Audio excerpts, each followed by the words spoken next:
ఒకప్పుడు కారు అనేది కేవలం ధనవంతులు ఉపయోగించే విలాసవంతమైన వస్తువుగా ఉండేది.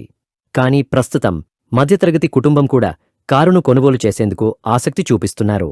ముఖ్యంగా మహమ్మారి తర్వాత కార్ల వినియోగం భారీగా పెరిగింది. తక్కువ ధరలో ఉన్న కార్లను కొనేందుకు ఎక్కువగా ఆసక్తి చూపిస్తున్నారు.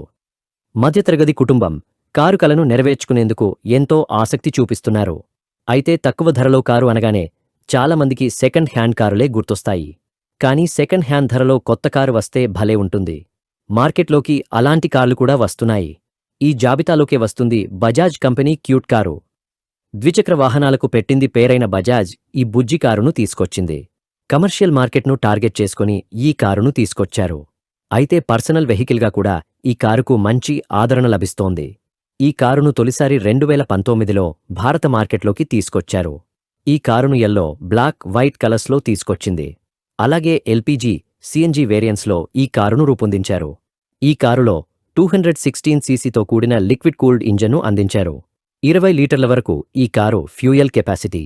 ఈ కారు పరిమాణంలో చాలా చిన్నగా ఉండడంతో ఎంతటి ట్రాఫిక్లో అయినా దూసుకెళ్లొచ్చు. ఆటో గేర్, ఏసీ వంటి అధునాతన ఫీచర్లను అందించారు. ఈ ఇంజన్ 5 స్పీడ్ మాన్యువల్ ట్రాన్స్మిషన్తో ఉంటుంది. ఎల్పీజీపై నడుస్తున్నప్పుడు గరిష్ట పవర్ అవుట్పుట్ 12.4 PS, సీఎన్జీ మోడ్లో పవర్ అవుట్పుట్ 11 PS అందిస్తుంది. ఈ కారు గరిష్టంగా గంటకు 70 కిలోమీటర్ల వేగంతో దూసుకెళ్తుంది. ఈ బుజ్జి కారులో ఎంచక్కా 4 ప్రయాణించవచ్చు. Digit dashboard, 12V charging సాకెట్ను అందించారు. ఈ కారు బరువు 450 కిలోలు ఉంటుంది. అయితే హైవేలపై వేగంగా వెళ్లే వారికి ఇది సెట్ అవ్వదు. దేశంలో తక్కువ ధర కారుగా దీనికి గుర్తింపు ఉంది. మారుతి ఆల్టో కంటే తక్కువ ధరలో ఈ కారు లభిస్తుంది. క్వాడ్రీ సైకిల్ కేటగిరీకి చెందిన ఈ కారు దేశపు తొలి ఆటో టాక్సీగా గుర్తింపు సంపాదించుకుంది. ఈ కారు ఎక్స్షోరూమ్ ధర 3,60,000 రూపాయలుగా ఉంది. ఆన్రోడ్ వచ్చేసరికి సుమారు 4 లక్షల రూపాయల వరకు అవుతుంది.